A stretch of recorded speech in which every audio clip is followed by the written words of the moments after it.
Good morning everybody. देखिए बच्चों, अब हम पढ़ाएंगे अनुगमन वेग या धारा घनत्व में संबंध। तो अभी इससे पहले पढ़ाया था मैंने अनुगमन वेग तथा धारा में संबंध। तो अनुगमन वेग तथा धारा में संबंध क्या आया था, I बराबर NEBD इंटू ए। तो ये कोई चालक था, तो हमने इससे क्या बताया था, इस चालक से हमने ये बताया था कि धारा तथा अपवाह वेग में क्या संबंध होता है। तो धारा की वैल्यू कितनी आई थी, धारा होती है I, तो I की वैल्यू आई थी हमारी, देखिए हम जानते हैं, वी नो दैट,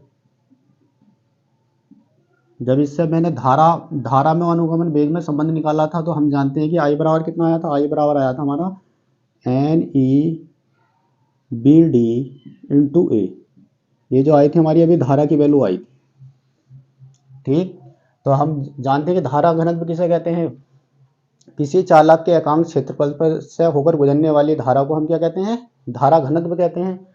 किसी चालक के प्रति एकांक क्षेत्रफल से होकर गुजरने वाली धारा को धारा घनत्व कहते हैं। क्या पढ़ाया था, किसी चालक के प्रति एकांक क्षेत्रफल से होकर गुजरने वाली धारा को धारा घनत्व कहते हैं। तो J बराबर I अपॉन ए।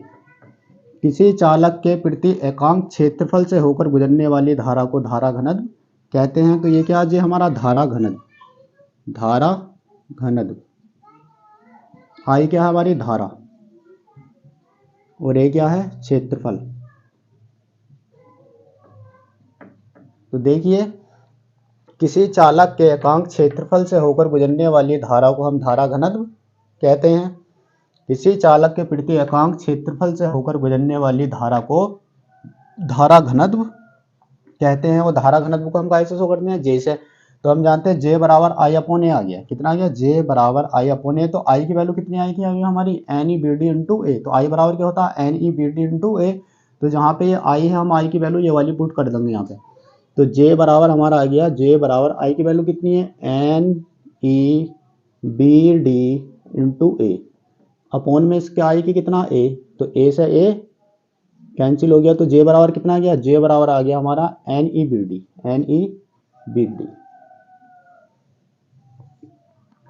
तो ये क्या है, ये है हमारा अनुगमन वेग तथा धारा घनत्व में संबंध। क्या है हमारा अनुगमन वेग तथा धारा घनत्व में संबंध।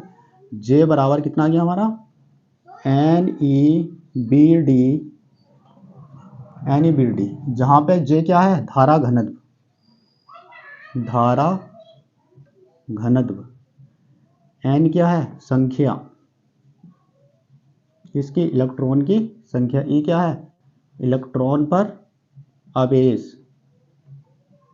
और BD क्या है, ये अनुगमन वेग, अनुगमन वेग या अपवाह वेग।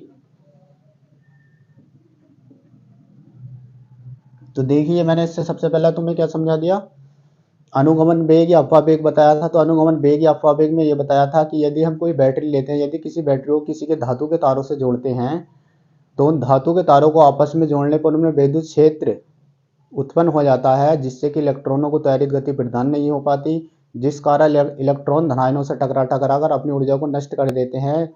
उन इलेक्ट्रॉनों के वेग को ही हम अनुगमन वेग या अपवाह वेग कहते हैं। उसके बाद मैंने पढ़ाया अनुगमन वेग अपवाह वेग या धारा में संबंध।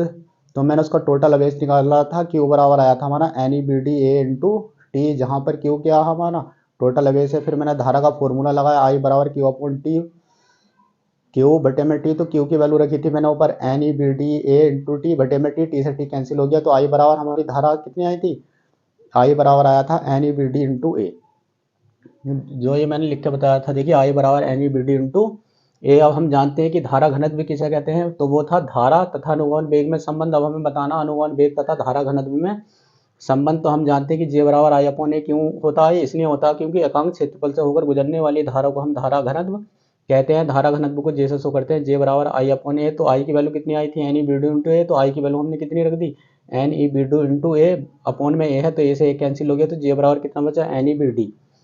तो J बराबर NEBD, जहाँ पर J क्या है धारा घनत्व है, E N इलेक्ट्रॉनों की संख्या है और E इलेक्ट्रॉन का आवेश है, और BD क्या है इसका अनुगमन वेग। तो इसे कहते हैं हम धारा घनत्व तथा अपवाह वेग में संबंध।